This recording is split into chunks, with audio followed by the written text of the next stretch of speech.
71. 3. Afterthought to the AB question and the Jewish question at the Palestinian cores lies at the intersection of many other issues Iraq's more international ention. But this has not done it any favors. Quite the opposite, it has been a chronic source of complication and the subordination of this cause to the other issues. In the East, the Palestinian question has become entangled with the complexities of the larger Arab question, and in the West with the Jewish question. Is among the major reasons for the tenacity and persistence of this colonial project at a time when colonialism was abating everywhere else. In this chapter, we deal with the Arab and Jewish questions and their complicating impacts on the Palestinian issue. We also discuss how varying assessments of the causes behind the rise and intractability of the Palestinian question are shaped by divergent ideological approaches to broader Arab issues. The discussion underscores the need not to delay the struggle for democracy and the implementation of justice in the Arab region until the Palestine issue is justly solved,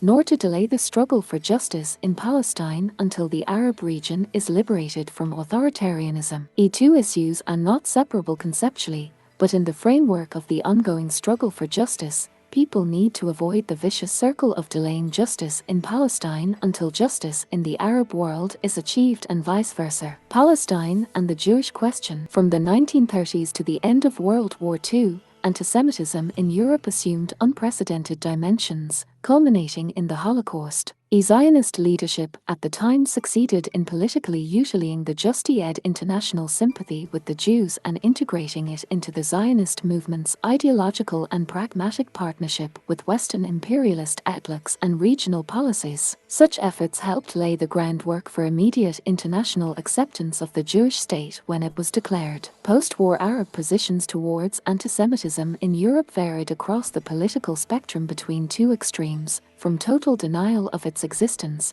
dismissing it as a Zionist and imperialist lie, a position heavily influenced by European ultranationalist ideologies, to expressions of full sympathy with Jewish suffering while condemning Zionism. Some Arab positions tended to belie the magnitude and importance of the Holocaust and make unjust-ed, unwarranted and even absurd comparisons between it and the Palestinian Nakba. Not only is it inappropriate to compare a heinous European crime to a Zionist one, Palestinians do not need to engage in such futile comparisons, since Palestine is an indirect victim of one and a direct victim of the other. It is neither moral nor in the Arab interest to 72. Understate the crimes of antisemitism in Europe. On the contrary, as victims of racism themselves, the Arabs have a moral duty to acknowledge those crimes and to condemn racism in all its forms. The foregoing are examples of how the prevailing post-war Arab political culture, with all its internal divisions, struggled to respond to the shameful stain of the Holocaust upon Europe and Western civilization which the Arabs had absolutely nothing to do with. Is not a gratuitous act on Europe. Nazism was created in Europe, and it was also fought against and defeated in Europe. However, the reality is that, as atrocious as the Nazis and their allies and facilitators were, Zionism was not the victim. The victims were millions of European Jews, the vast majority of whom were not Zionists. There was no moral justification for uprooting another people located outside of Europe for the sake of a colonizing project that began long before the rise of Nazism. While we may deny the validity of comparing the Nakba to the Holocaust, there is no denying that Zionism took skillful tactical and strategic advantage of it afterwards. Strategies such as instrumentalizing the Holocaust in Israeli propaganda, monopolizing the role of the victim, invoking the history of Jewish suffering to justify unjustly able policies, and leveling charges of antisemitism against opponents of Zionism or critics of Israeli politics have become the norm. Of course, European political leaders and probably large segments of the general Western public were only too happy to rid themselves of their guilty conscience by sharing it onto the Arab world. Zionism colluded in this by releasing Europe from any kind of serious reckoning with its brutal past and present in exchange for consistent support for Israel. Is created a situation in which Europe can plausibly deny a connection between the racism, antisemitism that led to the Jewish Holocaust of the past and the European xenophobia and Islamophobia of the present. Europe and the US also colluded with Israel by accepting its assertion that the Israeli state retroactively represents the victims of the Holocaust. Of course, this is false both historically and logically, but its effect is to make antisemitism an Arab problem. One is helps explain why some European countries took part in Israel's 60th Independence Day celebrations as enthusiastically as they had in the global celebrations for the founding of the United Nations, and as enthusiastically as Theresa May expressed her pride in the Balfour Declaration when she officially celebrated its centennial anniversary. Two Palestinians who fail to understand this context fall victim to it because they have come to rely on international concern. Imagine this concern emanates from a genuine compassion for their plight and might lead to the implementation of 73 international justice. In reality, American and European concern, officially and among some segments of the public as well, is not a stance against the injustices of colonialism and apartheid in Palestine. Rather, it reacts, for good or ill, a political interest in Israel and the Jewish question. During the RST Intifada and in the post-Gulf War 1991 era of the peace process, the Palestinian issue became the subject of an endless stream of seminars, conferences, dialogues and research projects in Europe and the US. Countless Americans and Europeans wanted to hear the Palestinian participants' assurances that they recognized Israel's right to exist and posed no threat to the Jewish state. EY usually got what they wanted, but it would never be enough, because how could they be certain? Might this expression of moderation not just have been a stage in a larger, phased plan to destroy Israel? According to the logic underlying this kind of a dialogue, the colonized are supposed to allay the fears of the colonizer. The weak side in their dispute is expected to comfort and reassure the stronger side. The representatives of the people who lost their homeland and made a series of concessions that led down the demand for the full liberation of Palestine to the acceptance of a quasi-state on 22% of their homeland have to reassure the power that is occupying their land and the territories of other Arab states while maintaining a regional monopoly on nuclear arms, and while its official discourse and policies are growing increasingly hardline, nationalist and more religious and expansionist, that they, the oppressed, have no phased plan to destroy the Israeli state, is kind of misdirection, I contend, takes place within the complex historical and political framework of the Western Jewish relationship. Palestinians, in this context, are little more than unwilling extras, some of whom are Palestinian and Arab elites cooped head into the peace process industry and content to make their living career on the course, or, to be more precise, never-ending dialogues of this peace process industry has weakened over the respective US presidential terms of Obama, 2008 to 2016, and Trump, 2016 to 2020, albeit for different reasons. From the perspective of the Palestinian struggle, Western interest in Palestine has not been a source of strength. In fact, it is a weakness, because it reacts Europe's eagerness to rid itself of its Jewish issue, an issue which forms an integral facet of European identity, and to share its own historical burden of racism and guilt onto the Arabs. Europeans, including European Jews, who are determined to face this legacy rather than project it onto others, are generally opposed to colonialism and other forms of racism. Zionism, since its inception in the 19th century, has consciously tried to exploit explicit and latent socio-political and cultural currents in Europe related to the Jewish question and trends to export it to Palestine. These included Protestant 74 streams of thought that confuse religious mythology with history, modern Jews with biblical Israelites, Palestinians with Canaanites, and religious affiliation with modern nationalism. As carried across the Atlantic by European pilgrims and settlers, the linkages acquired impetus through their heavy use of Old Testament names, terms, codes and the metaphors in the pioneers' pathos narrative, and through an American political theology that identified America as a virgin land and a promised land. Some streams in Protestantism also gave rise to once marginal eschatological trends that considered the return of the Jews to Palestine as a prerequisite for the prophesied second coming of Jesus Christ. A susceptibility of some Protestant trends to Zionism should not be underestimated, especially given the contemporary role of evangelical churches in U.S. foreign policymaking. However, the phenomenon long predates this. Due to ubiquitous exposure to Old Testament lore in religious upbringing, literary education, and, indeed, many aspects of daily life, some people in Protestant societies could not help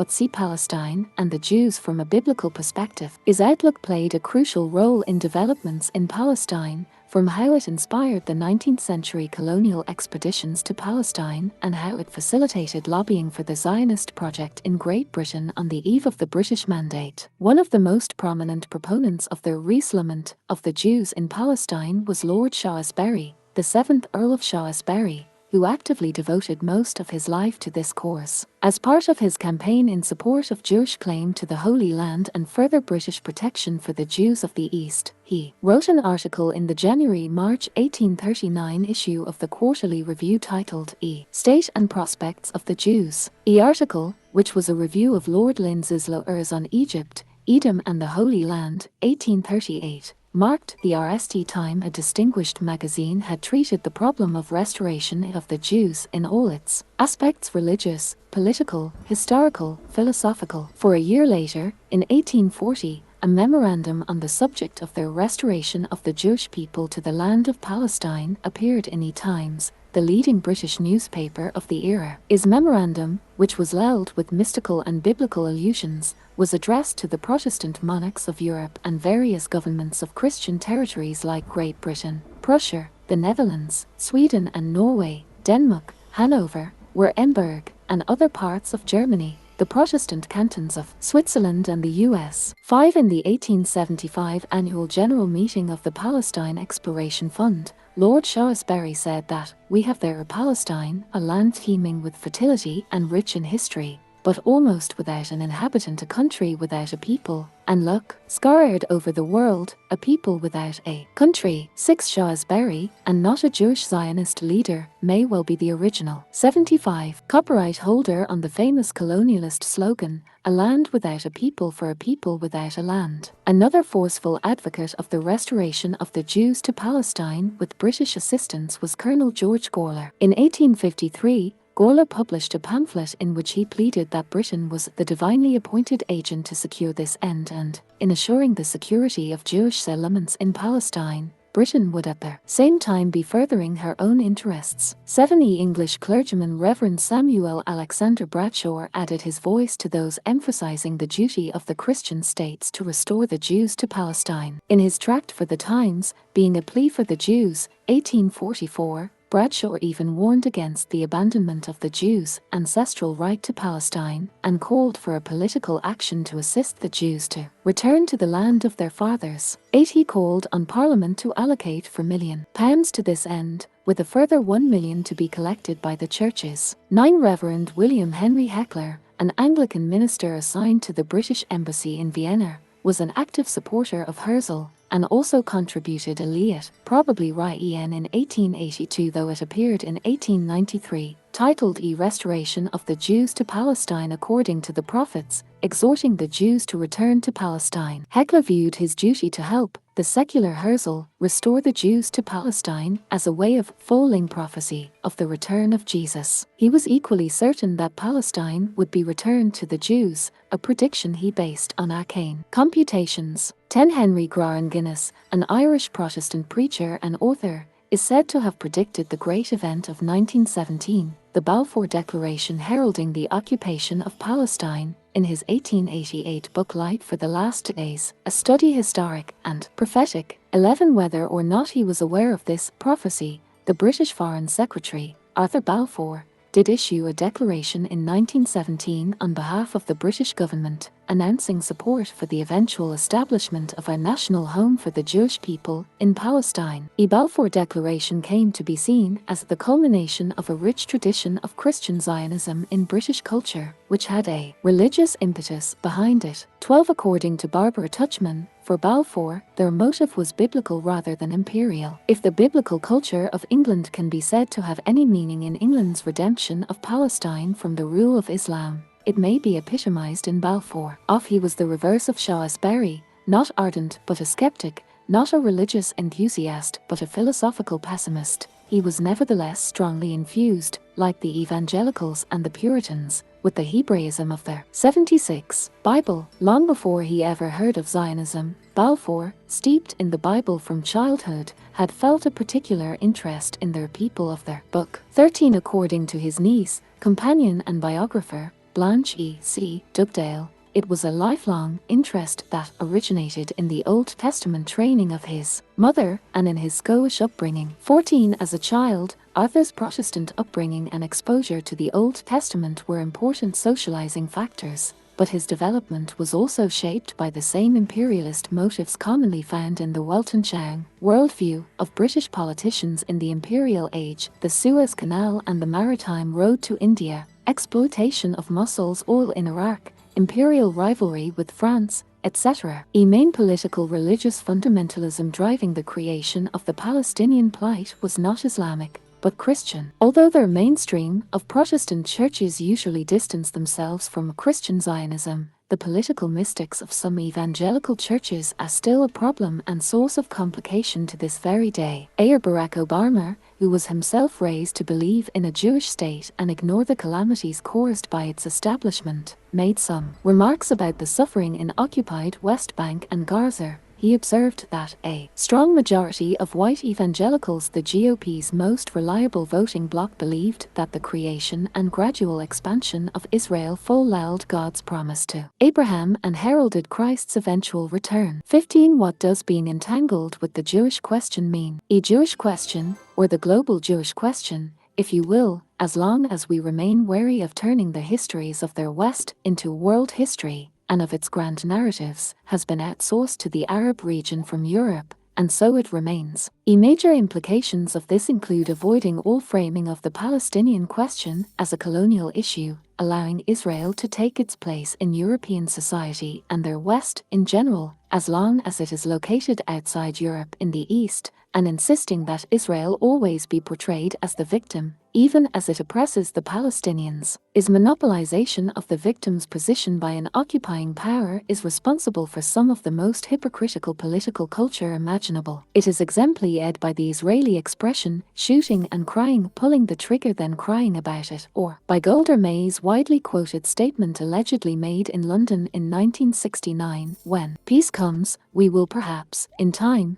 be able to forgive the Arabs for killing our sons, but it will be harder for us to forgive them for having forced us to kill their sons. Whether she really said this or not, the spread of this assertion of moral superiority combined with the unassailable victimhood of the occupier, even when doing the killing, is the height of hypocrisy. 77. One of history's great ironies is that antisemitism would only allow Jews to take their place within Europe as long as they let it, or at least pursued, their political aspirations somewhere else, preferably far away. Fathers of Zionism themselves expected this when they offered to act as the barrier of Western civilization against Eastern barbarism. 16. Volunteering themselves as colonizers to release Europe from the yoke of both antisemitism and the Jewish question. 17. It is from the combination of the two questions, Arab and Jewish, that the Palestinian question acquires its particular complexity. It turns out that the Balfour Declaration was also made under the false impression that the Jews were politically influential in Russia and that Germany was making overtures to Zionism. Such considerations added to Balfour's personal Christian Zionist leanings and Hein Weizmann's persistent lobbying his chemical inventions. 18. Contributed enough to the British war machine to enable him to be accepted as a respectable gentleman in British political salons. As was documented,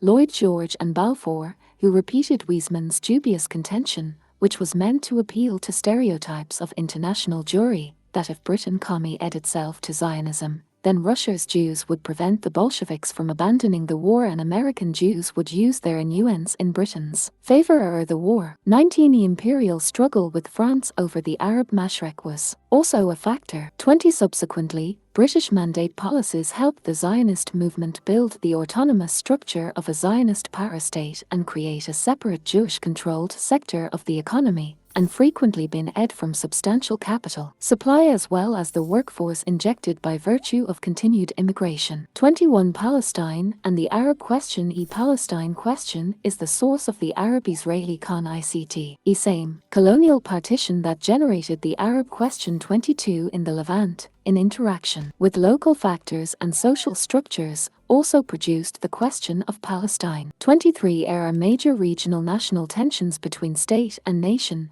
and between citizenship and nationality, that create endless complications and conflicts between and within Arab countries.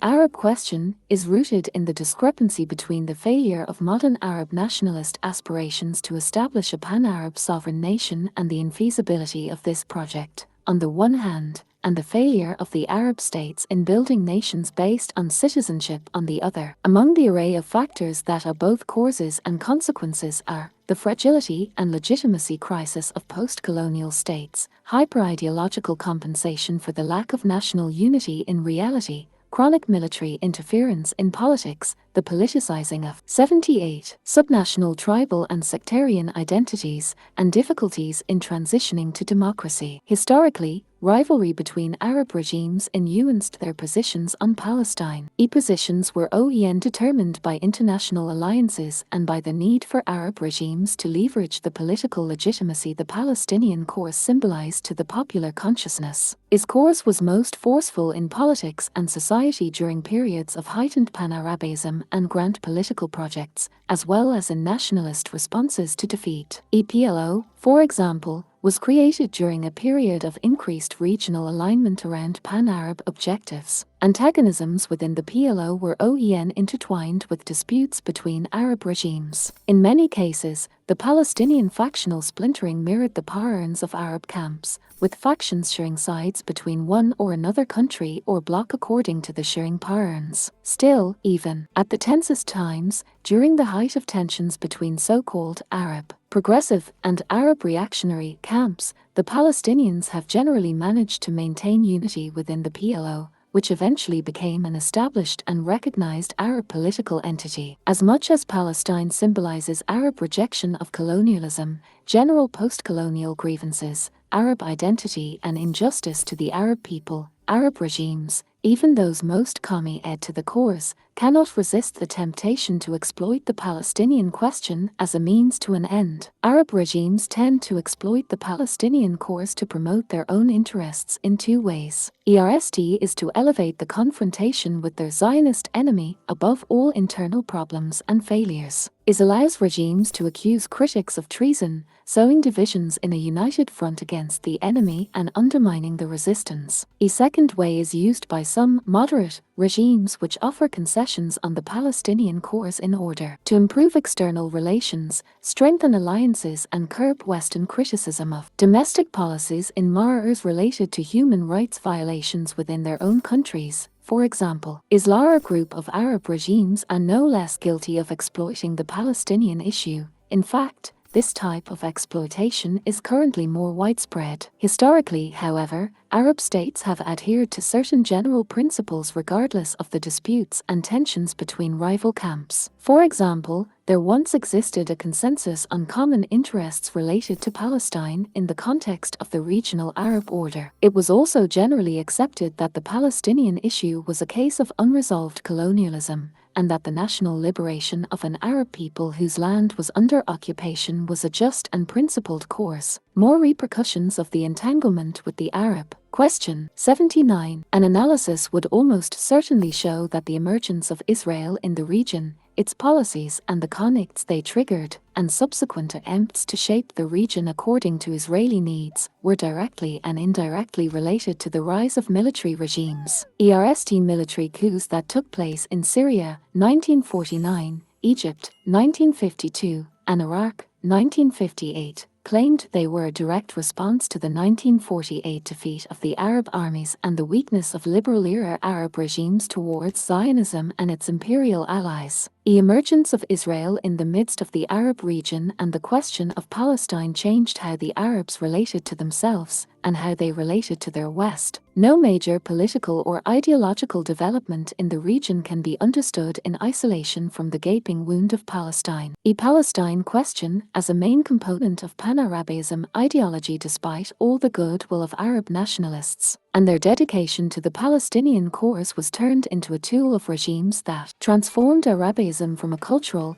national and ethnic identity to an official ideology. As for the regimes that implicitly shrugged off the question as a problem of the Palestinians, this helped them justify cooperation with Israel, thereby gratifying American decision-makers and safeguarding their tacit tolerance of these regimes' authoritarianism and encroachments on human rights, grew more difficult as U.S. administrations transitioned from the Cold War era to the more open 1990s, and more so in the post-11 September era and the rise of the neoconservatives who linked terrorism with the political and social repercussions of despotism, and even more so yet in the current era of widespread grassroots uprisings, pro-democracy movements and their insistence on zero tolerance for autocracy. A geostrategic expansion of Iran also contributed to alignments that shed the main concern away from the Palestine issue. The Palestinian issue has been turned into a public relations tool used to enhance the image of a dictatorship or monarchy in the eyes of Western powers. At least the RST type of instrumentalization by regimes that supported the Palestinian cause was more faithful to historical facts and to the sovereignty of the Arab state. A second type merely trades Palestine for Western acceptance of a regime's own repressive authoritarian rule. It also buys into the Oslo process rhetoric that equates the two sides of a dispute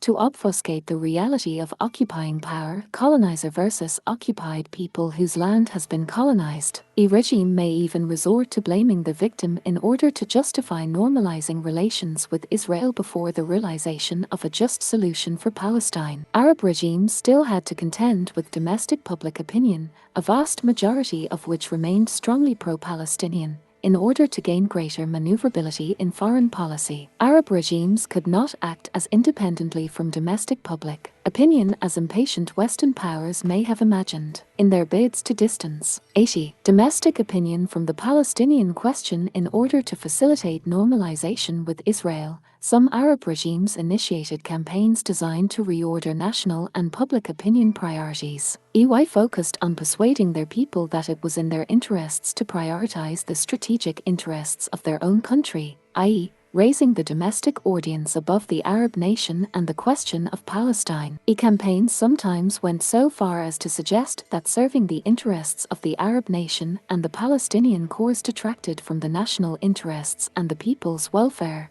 thereby driving a wedge between national and Arab national Palestinian causes, departed sharply from the agenda of the previous regimes. It also presents a naive idea that the pan-Arab national interest and the national security of every Arab country stand in contradiction with each other. In fact, the two are intimately interrelated and mutually dependent even in terms of political interest and BNTS. For example, our coming to power in Egypt, President Anwar Sadat pivoted away from Nasser's Arab nationalist doctrine, citing Egypt's national interests and emphasizing Egyptian national identity over Arab identity. Did not imply a construction of an Egyptian civic identity, but a new nationalist legitimation ideology of the regime. Sadat had another understanding of where his regime's interests lay, and of Egypt's interests from this perspective. In the years after the 1973 war and prior to the 1979 peace with Israel, Sadat promoted an Egypt First trend, with this slogan,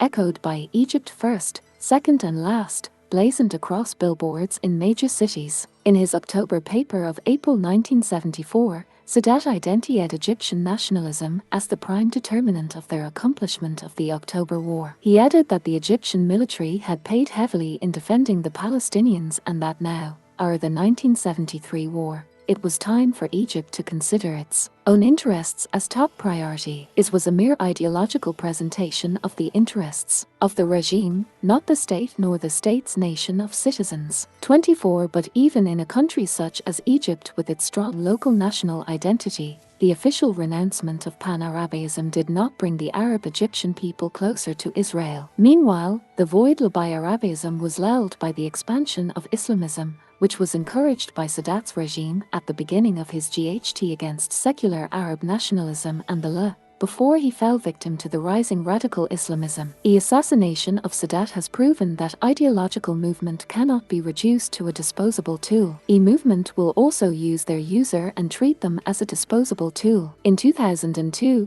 the newly crowned King of Jordan, Abdullah II, launched their Jordan First initiative with the stated goals of a reform and democratization that were never implemented. King ordered public and private sector leaders to create a document of principles and methods for domestically modernizing Jordan, with a 81 clear in focus to a national priorities and internal affairs rather than complicated international issues. Actually, Jordan's economy and political system were and still are a major beneficiary of the regional and international complex issues. A Jordan First campaign would become his new working plan for the country, designed to mold citizens in a unified social fabric that promotes their sense of loyalty to their homeland, he said, stressing that Jordan First should become the common denominator between all Jordanians regardless of their origins, orientations, views, talents, faiths or races. The initiative ignored the fact that, for the majority of Jordanians of Palestinian origins, the term homeland is associated with both Palestine and Jordan. Eventually, their Jordan First initiative faded into oblivion, leaving only echoes memories of the slogan itself. 25 Recently, the governments of the United Arab Emirates, UAE, and Bahrain normalized their diplomatic relationships with Israel and aligned themselves more closely with it. Like Egypt and Jordan, they absurdly couched their policies in the rhetoric of Emirates First and Bahrain First, as though these two regimes were in a constant state of war with Israel and had been devoting their resources for such a war at the expense of the interest of their countries and people. Given the UAE's interventionist policies in Yemen, Libya and the Horn of Africa, the sudden normalization with Israel probably does not reset a renewed focus on domestic affairs. 26 country RST slogans touted by Arab authoritarian leaderships in reality mean the regime RST, in the interest of self-perpetuation, promoting their own interests, or improving relations with Washington. These regimes freed themselves from the being accountable and blamed all domestic ills and problems on the Palestinian issue or their country's involvement in it, as a means to free themselves to abandon cardinal principles concerning justice in Palestine, which obviously did not indicate being more attentive for issues of justice in their own countries. These various steps, coupled with the sidelining of the PLO and formation of the PA, these policies ideological reorientation and concrete normalization processes have dramatically altered the international regional management of the Palestinian question. Unless this is met with a fundamental change in strategy, it will alter the nature of the Palestinian national cause. 27 Contemporary relevance of understanding the Nakba. It would have been impossible in the aftermath of the Nakba to comprehend this magnitude of this colossal event, let alone its international and European causes. It is therefore an injustice to judge, with the advantage of hindsight, their quite natural Palestinian rejection of the UN partition resolution. It should also be borne in mind that at the time the Nakba occurred, that is, when the leadership of the Jewish 82 Yishuv declared the independence of Israel and proceeded to occupy parts of Palestine that had been earmarked for the Arab state, the Palestinians' ability to resist had been already exhausted by the 1936 to 1939 uprising. Although they did resist to the best of their ability, EY were also unaware, as were the neighboring states, of the size and relative strength of the Zionist project, which was far more prepared for Ba'ala. 28 Arab armies that participated in the 1948 war ended up signing truce agreements with Israel the following year. EY did not efficiently mobilize their countries for war materially or logistically. Those that took part plunged into Ba'ala without planning or preparation and with hastily assembled, ramshackle armies. Despite the sacrifice of volunteers,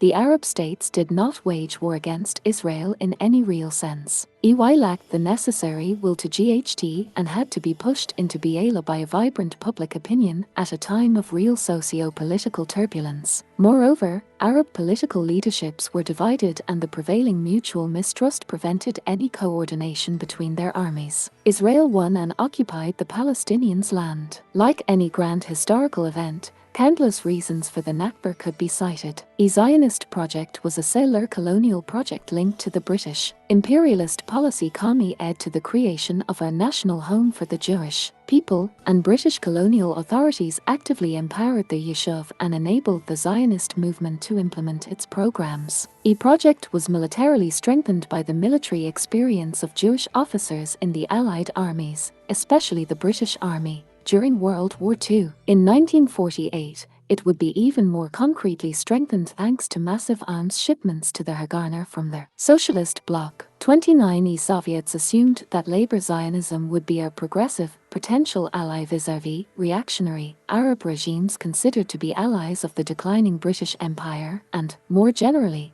they cultivated the notion, when it was expedient to do so, that the Jewish state would be a socialist progressive country. The actions of the radical Zionist armed factions had led the Soviets to imagine that the Zionists were fighting British imperialism in 1948. In fact, in spite of occasional misunderstandings between the British and the Yishuv leadership due to the differences in the scope of agendas between considerations of a superpower and a nationalist colonial movement, if Britain was not the real founder of Israel, it surely was a major factor or the chief player in establishing the Jewish state. Zionist leadership was state-oriented and had been highly successful in obtaining financial and political support for building political, economic and military institutions during the Mandate period. It consistently strove for the conquest of land, kibush ha'adama, and conquest of labor, kibush ha'avuder. Words conquest and occupation were not bad words in the Zionist lexicon, but rather. 83. Sources of pride. 30. Leadership was determined,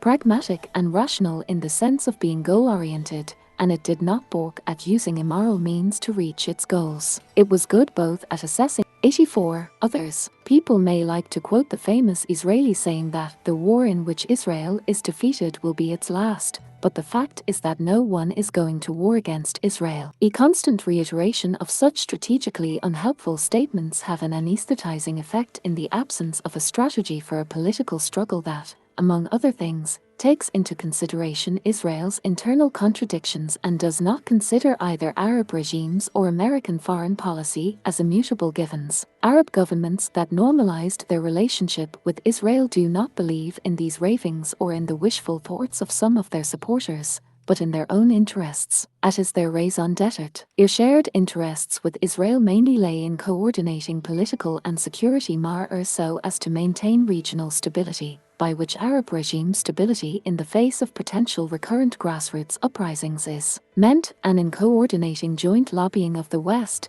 especially the US, to promote their strategic importance of each country for US interests. EY seek to persuade the United States and other Western countries to accept their Israeli and Arab allies as they are, i.e., without pressuring them to change domestic policies on democracy, human rights and occupation, and to counter Iran's regional innuendos and ambitions. The truth is that Israel can be pressured by coordinated resistance. It can be innuenced politically and made to pay a high price for its repressive policies, one that its society is probably unwilling to pay. Sustained pressure can change policy content and orientation. The Israeli withdrawal from Lebanon in the year 2000 was not a result of total military victory and defeat, but of persistent and consistent resistance against occupation. Even the establishment of the PA, considered an achievement by the PLO leadership, was not a result of negotiations but rather of the struggle, especially the RST Intifada. It was this that drove is 85 modern, and it has a sizable and vibrant middle class. There remain Sephardi, Ashkenazi tensions and, now, deeper secular, religious tensions, but Israeli pluralism is still able to organize Israeli Jewish society's political, ideological, confessional and cultural diversity within a 86. Arab history, the occupation of Palestine and the founding of Israel have generated a kind of complex, inflicted a wound that is still open and innumbed, endlessly providing the Arab world with various pretexts for, on the one hand, a nihilistic and rejectionist ideology or, on the other, capitulation with all its political, cultural, economic and moral ramifications. It is not possible to comprehend this innumbed consciousness without considering Palestine's position in wider Arab culture. The emergence of Israel and the resultant Nakba were the most important embodiment of regional fragmentation and connectivity, as well as the greatest obstacle to Arab unity in the Levant and between the Levant and North Africa, Maghreb. There was a time when this dream was considered realistic,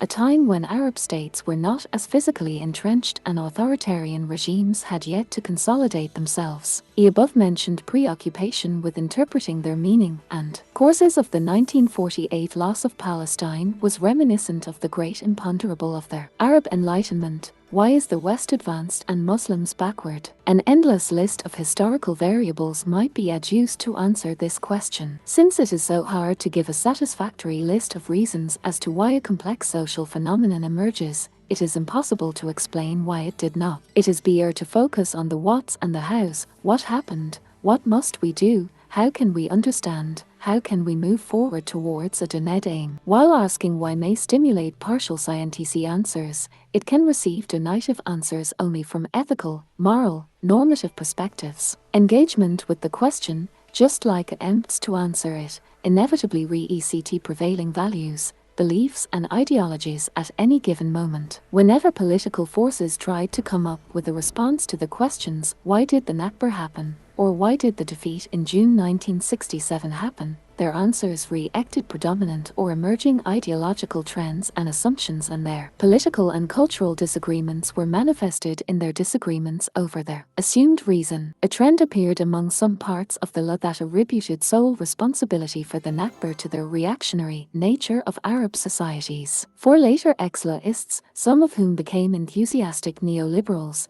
this became a cloak for exonerating Zionism. To Arab nationalists, the crux of the problem was in the lack of Arab unity, and in their treason and corruption of the old elites who ruled the Arab countries our independence. Islamist currents, especially our 1967, have accused both nationalism and Laism, and even the Palestinian national movement itself, of responsibility for the loss of Palestine because of their secularism. The Islamist political current was radicalized in a way that prevented it from integrating itself as one of the many religious currents within a broader national movement, as had seemed possible in the interwar period before the Nakba. It blamed secularism, detachment from Islam, and the infidelity of Arab regimes for all the failures. 87. For so-called moderate Arab regimes, surrendering to Israeli dictation of facts on the ground appears to have hardened into something akin to a semi-official ideology. To the people in these countries, moderation is yielding, in advance,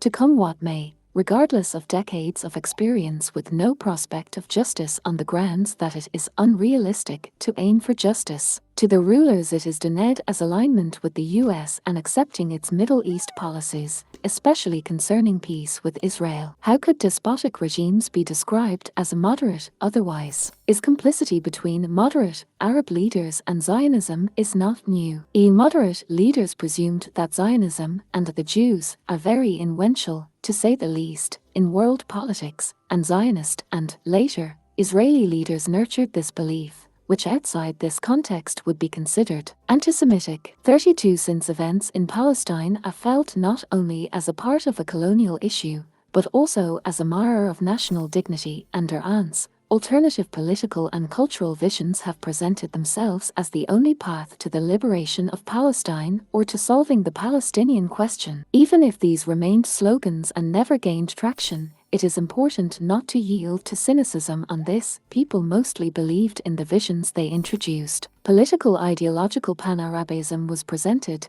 among other things, as a means to liberate Palestine, while the calls for democratization or the defeat of 1967 grounded themselves in the claim that authoritarianism was the main reason for the defeat. A path of religion as political ideology has portrayed itself as the only escape from an unending series of 48s and 67s. Meanwhile, as a meaning of the Nakba, shared over time according to the political climate, the fundamental challenge has remained unchanged and inevitable. Since the outbreak of the Arab Spring revolutions in 2011, questions about citizenship in the nation-building process, democracy, the rule of law and human dignity are back on the public agenda. These questions are being asked for their own sake, not for the sake of Palestine. Is what the Israeli political leadership fears more than anything else. Its worst, most uncertain year was 2011, when the Arab people around the region took to the streets chanting some of the answers to these questions. Neither the need for democracy nor the means to achieve it need be included as part of any reckoning with the defeats of 1948 and 1967. Democracy will be achieved through direct confrontation against despotism and tyranny, the absence of the rule of law, the personalization of politics, injustice and corruption. Is a national agenda that includes presenting realistic alternatives to the status quo. Unless confronting these societal evils becomes an aim in and of itself, there will be no solutions to these problems, even if the evolution of authoritarianism is 88. Inseparable from the emergence of Israel and the question of Palestine,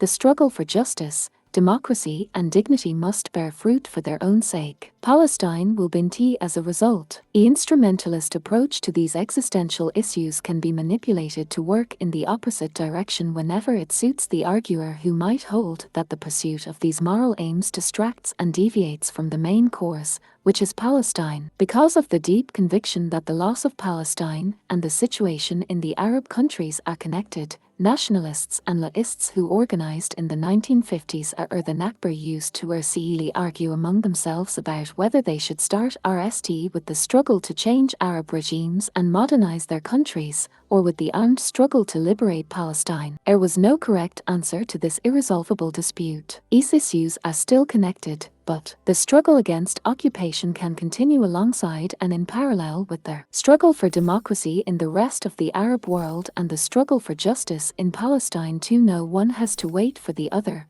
nor should one's liberation come at the expense of the others. While a historical link is undeniable between the problem of Palestine and the issues discussed above, acting as if they are separate is crucial to understanding them and avoiding their exploitation as excuses for inaction, whether in the framework of resistance against the Israeli occupation and attempts to normalize it or in the larger framework of the Arab struggle for democracy and civil rights. Neither one of them is a tool in the service of the other, whereas any achievement in one area will binti the other as they are all part of the same struggle for justice. Likewise, an understanding of the direct causes of the Nakba does not necessarily require a profound analysis of the differences between the modern institutions of Zionism and local Palestinian society. Nakba was not inevitable and did not arise as a predetermined result of a set of circumstances. There are critical junctures in history, such as wars and revolutions, where human agency plays a decisive role and can make a breakthrough that leads to the establishment of new structures, assuming the minimum necessary conditions are present. The GHT for freedom from occupation cannot on principle be put off indefinitely until a comprehensive solution is found to the broader Arab question, hopefully in the form of close cooperation among Arab democratic states in the future, say, for example, along the lines of the European Union model. It is simultaneously obvious that the struggle for democracy in the Arab world took a definitive turn in 2011 and that, in spite of the subsequent setbacks, the grassroots struggle for democracy will also not wait until justice is achieved in Palestine.